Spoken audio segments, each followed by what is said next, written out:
हम कलम नहीं जो भी जाति तरवारों में, हम शब्दों की जीत सिखा है हजारे त्योहारों में। हम वाणी के राजपूत हैं, सच पर मरने वाले हैं, डाकू को डाकू कहने की हिम्मत करने वाले।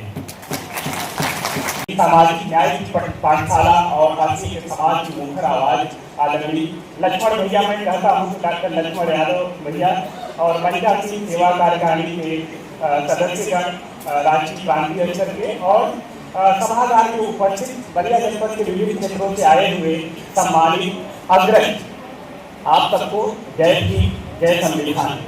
मैं पॉलिटिकल साइंस का विद्यार्थी हूँ। यहाँ कुंवर सिंह पीजी कॉलेज में राजनीतिक विज्ञान पढ़ाता हूँ और बच्चों को संविधान पढ़ाता हूँ। मेरी मन में जो बातें हैं, जो सवाल हैं और जो मेरी कुछ व्यवस्थाएं हैं, मैं उससे आपके सामने उसको साझा करना चाहता हूँ।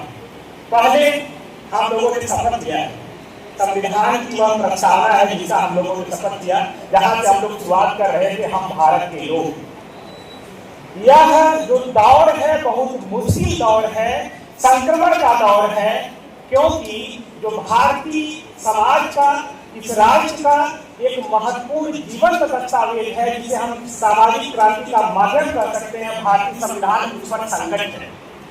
लेकिन दो चीजें हैं, जैसे इस देश में आजादी के 75 वर्षों बाद जब सदियों से भीड़ को हाँका जाता था, संविधान के नाम पर भी एक भीड़ को हाँका जा रहा है और एक भीड़ निर्मित की जा रही है। मैं प्रोफेसर हूँ, हो सकता है मेरी बातों से आपकी कुछ असहमति हो सकती है, लेकिन मैं स्पष्ट आपको बताना चाहता हूँ इस दौर में पहले यह जरूरी है कि हम संविधान को मानने के पहले संविधान को जानने वाला बने।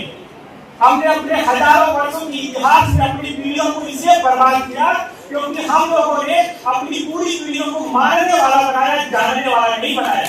नहीं तो हमारी पीढ़ियां सवाल उठाती, हमने मानने वाला बनाया। तो यही संविधान के साथ भी हो रहा है। हम प्रस्तावना की शपथ ले रहे हैं, क्या हमारे जहन में इस प्रकार के सवाल नहीं उठते हैं कि हम भारत के लोग का मतलब क्या होता है?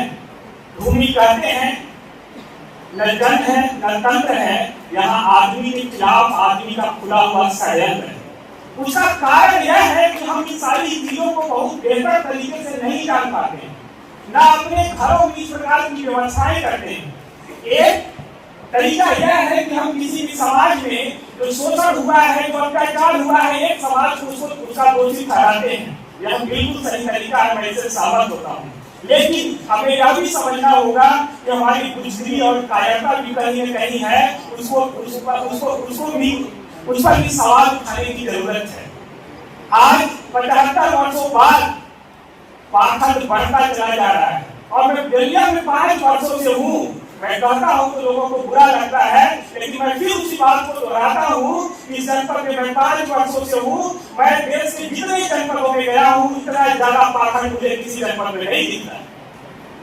बच्चा पैदा करने की खुशी, हथियार बनाने की खुशी, नहा लेने की, गंगा के तट पर खुशी।